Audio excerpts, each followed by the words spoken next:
Hi everybody, my name's Lily and I am the book reviewer behind Utopia State of Mind. I'm bringing you my January wrap up. January was a mixed bag. I was talking about this maybe after the panel I did last weekend, which I will link below. It is a YA to romance panel, and that was truly one of the highlights of my year, maybe if not the highlight, even though in January it was my birthday, which normally should be a highlight. But I don't know, 2025 is just starting off in a way that I'm not expecting. In some ways, I knew it would be kind of down. I didn't expect kind of like how down it would be. But anyway, I'm gonna tell you about the books I read and what I made. I guess I've already kind of spoiled it a little bit by saying that 2025 has started off really rough. The birthday just hit different this year. I don't know if it's just getting older. I don't know if it's this current political and world angst and upsetness that I have and getting older, I guess, together. It hit different. So I'm kind of glad to put January behind me, which is weird because I look forward to my birthday. Basically 364 days. I want to chat first about what I made. I'm currently wearing one of the pieces I made. I had a very angsty crocheting month. I made this sweater vest. Here, I'll stand up for a second. I had this yarn for ages now. I'm trying to go through my yarn stash. So I had this yarn for ages and I didn't know what I wanted to do. And I found the pattern that I bought for it, or like the pattern where I bought this yarn for, and I just didn't like it anymore. It wasn't my style. I've really been wanting to elevate my wardrobe and get sweater vests in particular.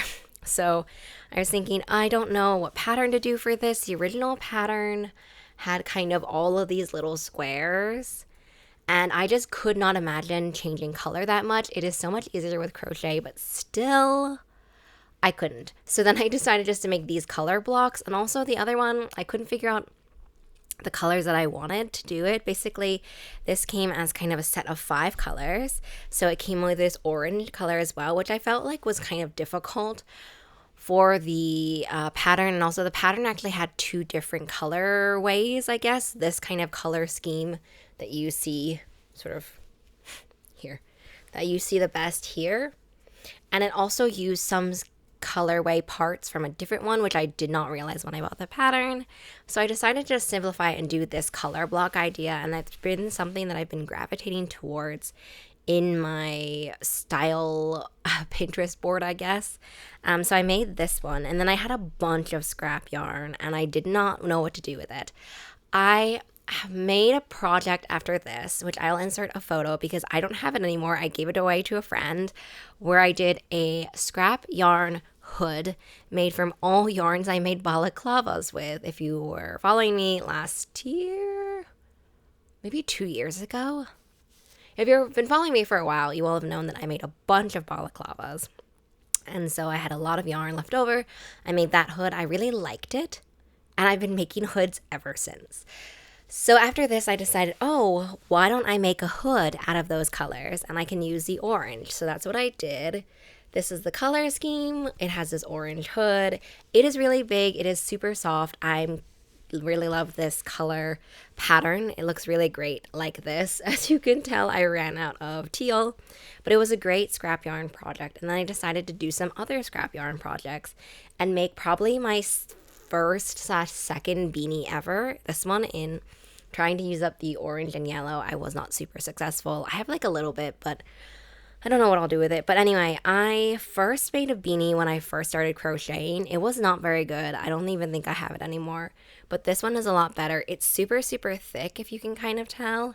And I also made myself fingerless gloves because I've been needing them in general. So I made them also perfectly to my hand size. So I won't be giving this away because this fits my hand particularly. So that's kind of everything I made. I got literally 90% done with the third hood I made from more scrap yarn from the balaclavas, because it honestly is kind of like the gift that doesn't stop giving. And I got 90% done, and I didn't finish kind of sewing the channel. I didn't finish the face ribbing. It looks different. It's surprising. I've made now 3 of these and all of them have looked so different. I'm really excited because I know that I've already ordered more yarn. I sent a photo of this to my friends and they wanted me to do 1 or 2 in the style of the Ukrainian flag, so blue and yellow, and I'm excited for that. And then I also ordered 1 ball so that I could kind of finish up more of these hoods because I have all of these extra things. I don't know. If you have other scrap yarn project ideas, please let me know down below because I still have scrap yarn. Even though I'm trying really hard. I actually only have 2 more projects that I bought patterns for and yarns for that are down, like with my yarn stash. So hopefully I will finish those this year. I also want to knit a petite knit sweater vest pattern. I've seen this all over the internet and I feel like it's almost a rite of passage in knitting to knit a petite knit thing. So I want to do that this year, but I need to find the yarn. Okay, if you have any recommendations, let me know. I will talk about books now because that's what I'm supposed to do here. I read a bunch of physical books this month or last month. It is actually kind of difficult to hold them all up, but I will try. Can you even get them all? Yeah, this is like all of them in the photo. It's so much that you can barely see me here. And it's very heavy. But one of my goals was to kind of get through some of the backlog that I did not get to in 2024, specifically December. December was a very, very busy month. And so I was like, okay, I have to read these. I know that I have other things that I'm reading for tours or for my schedule, but like I also have to add in another portion of my reading to read these books that I needed to review. So there they are. In terms of the diversity of my reading month, I read 59% with featuring characters of color as main characters and 29% featuring queer characters as main characters.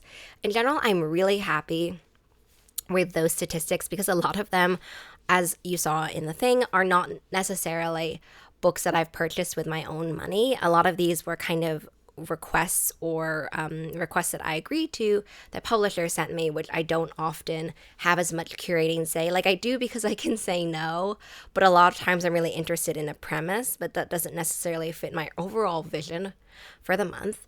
I'm also really happy that I did 2 other things. The one is I took a significant chunk out of my NetGalley audio books.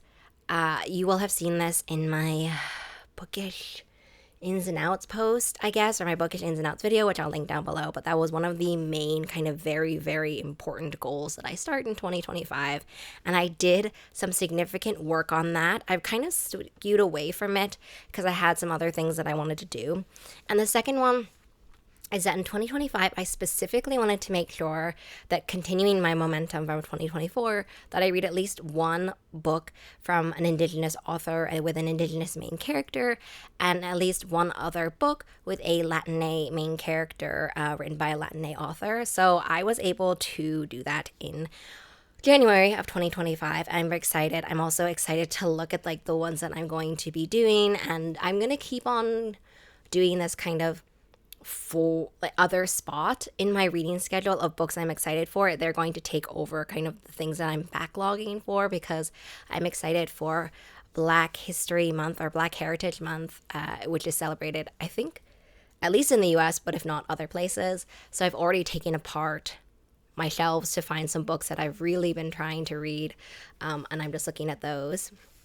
I'll leave that for another video just because it's going to get too long. So I'm excited for that, and I'm proud of myself for doing these because I know that at the beginning of the year, you can kind of always be super committed to a goal, and the momentum kind of stops. Some other goals that I was talking about in my 2025 sort of resolutions video, I have been also working out and exercising more. Pilates recommendations, and I've been experimenting with that as well as other types of exercise types, I guess. And I'm very excited to continue that. But let me now talk about some of my favorite books and honorable mentions for January. The first one I want to talk about is actually the first read I read of 2025, and it is The In-Between Bookstore, which I adored. I have really loved everything I've read from Edward Underhill, and The In-Between Bookstore It's not only obviously an homage to someone's happy place of a bookstore and also the importance of reading and specifically safe spaces of reading that can be not only safe spaces in reading, but also safe spaces like a library, at least for me growing up, was a safe space in terms of what I could explore and read and feel welcome there. And in this case, it's also the bookstore. So not only that, but it's also such an emotional, exploratory self-discovery journey. Not only kind of looking back at his previous okay, what is books in between books are about? Basically, the main character, he has to go home. I won't spoil everything, but he has to go home, and there he walks into his old bookstore that he also used to work at, and he's transported back to time when he used to work there, around high school, I guess. So not only does the in between bookstore really kind of interrogate our past, and not only for him and his questioning feelings about his own trans identity, but also his own queer identity, kind of his own just questioning about what do I want to do with my life? Do I have to kind of run as fast as I can away from home to discover who I am? Is there a place for me at home? This was really emotional to see. And as I said, it's just such a journey about self-discovery, not only in the past and the way that the past informs the present, but also in the present as well. And it was the first book I read in 2025 and the first 5-star read for 2025.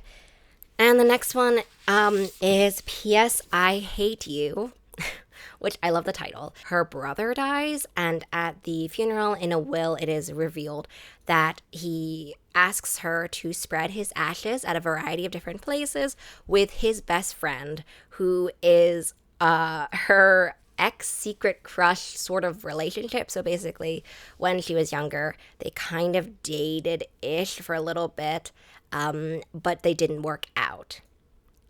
And so he makes her essentially go spread his ashes with his best friend. And throughout that, they not only work through and process and talk about their grief, but they also talk about what happened in the past.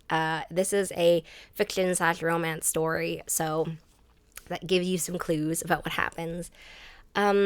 Brother, best friend, chef's kiss. But also in this one, not only is there the theme of kind of being honest and vulnerable with the people we love at the moment, and how much of life we can not only miss when we do this, but how important it is still, even if we've missed experiences in life, to be vulnerable and to be honest with the people that we love and care about in our lives. It's also about emotional boundaries. I loved the kind of talk about grief. The time span and the pacing for this is really, really great. And the way that we can be really afraid to open up our heart again. The main character, Maddie, is really struggling to kind of figure out her fears of being left. The loss of her brother does not help this aspect at all. And also figuring out how to navigate the past and what we thought happened in the past. So P.S. I Hate You made me cry in 2025. And it was just one of those books where I was always really excited to pick it up. And it's also one that I definitely want to recommend. So I'm going to keep this one. Some honorable mentions that I had for January. The first one is I Am Not Jessica Chen. It's Anne Liang's latest release so far in 2025. And it was an intensely emotional story about the pressure that we put on ourselves. Basically, in I Am Not Jessica Chen, our main character, Jenna Chen, is constantly comparing herself to her cousin Jessica, who kind of is excelling academically, getting all these accolades and awards, and her whole sort of perspective, Jenna's whole perspective is that she wishes she was Jessica. She wishes that success came so easily, that, it's kind of about envy. But I guess what we realize quickly on is that Jessica's life is not what we thought, because Jenna makes a wish, I wish I was Jessica Chen, kind of essentially, and she body swaps with Jessica. But body swap caveat, I cannot talk more about that because that's spoiler, but she actually embodies Jessica's life and realizes that not everything in Jessica's life is perfect. And that was one of the things that I was really drawn to, this exploration of we always think like, oh, this person has the perfect life. If I had the perfect life, what would my life be like if it was perfect, if it was like this person's? But I think also what I didn't expect to love, because I didn't know going into it that this was going to be a theme, but was also when we continuously set up our goalposts for being happy with our success, our awards, you always want more. It's always like, I would like to be, sell 10 books, and then I'd like to sell 20 books. And when you have these arbitrary goalposts that are all kind of about achievements, success, getting into a good college, getting a great job, getting a promotion, getting a raise. A lot of them have these external factors that you're not in control of. And you end up being at the whim of other people's sort of expectations and their look at, or their perspectives on your own value and your worth. You start to measure yourself about how only other people see you, and other people kind of recognize those accomplishments without recognizing either A, your own accomplishments, or B, just the value in life of being content and not having to be the best at everything. That was a theme that is talked about in I Am Not Jessica Chen, and it was really, really good. I really enjoyed this. I think that this was incredibly impactful for YA readers. I think that I've seen a bunch of YA books that have started to talk and explore and examine the inflammatory, but also the toxic rhetoric around success, achievement, and our value connected to them. I felt this growing up, but I think that today people and teens feeling this more than ever. So I really enjoyed this one. And then two series that I want to chat about. One is a series opener, one is a sequel. The first one is Iron and Embers. This is the first in a spin-off companion series to the Legends of Thesmar. This is the Ashes of Thesmar. You can definitely read this without reading the first series, but since there's a little bit of a wait, just the same year, but a little bit of a wait between Iron and Embers and the sequel, definitely go also read the Legends of Thesmar. I read that one, and then I read Iron and Embers, but I read Blood and Steel and Iron Embers, and I'm going to go back to the Legends of Thesmar. And this is such a fantastic book in a way that it feels nostalgic, because you have these tropes and you have these elements that feel like I've seen them, and I love luxuriating in them. So basically, like two characters who can't be together. We have this post-war setup for Iron and Embers, and it feels kind of nostalgic. We have deadly-ish, they're actually deadly, but deadly competitions. And so these elements where it's like, those trope bingo boards like that, they feel nostalgic in the way that you pick up on them, but they also feel uniquely fresh. Iron and Embers definitely like this, and I also felt this way about Blood and Steel. So I'm really excited for this new spin-off series. I've read Helen's work in the past, the Oromare Chronicles, and I really enjoyed that, so I'm excited to delve back into Helen's work. And the next one is How to Steal a Galaxy. This is the sequel to Full Speed to a Crash Landing. These are science fiction novellas. They're so fun and entertaining. I love Ada as a main character. She is like a bounty hunter basically, and she's kind of like, corporations are awful, everyone's out to get you basically, we should not help anyone, I'm a bounty hunter, but also whenever I see people that need help, I also help them. And in this one, she really has to work against or with maybe Ryan, who is essentially in my mind a little bit of naive government employee who's kind of like, we're trying to do the work, like we are doing it, we're trying, and Ada's kind of like, but you're working with corporations, so how hard can you really be trying? I love their dynamic. You can see it a lot more in How to Steal a Galaxy, because more of the story is focused on them. In Full Speed to a Crash Landing, there are a lot of other factors as well, but How to Steal a Galaxy perfectly positions us for the sequel. I am so excited. The only reason this one did not make it into 5 stars is you really have to read Full Speed to a Crash Landing. It is 100% worth it, not only for Ada's character growth, but to really understand what they're talking about here. And the ending really makes you need book 3.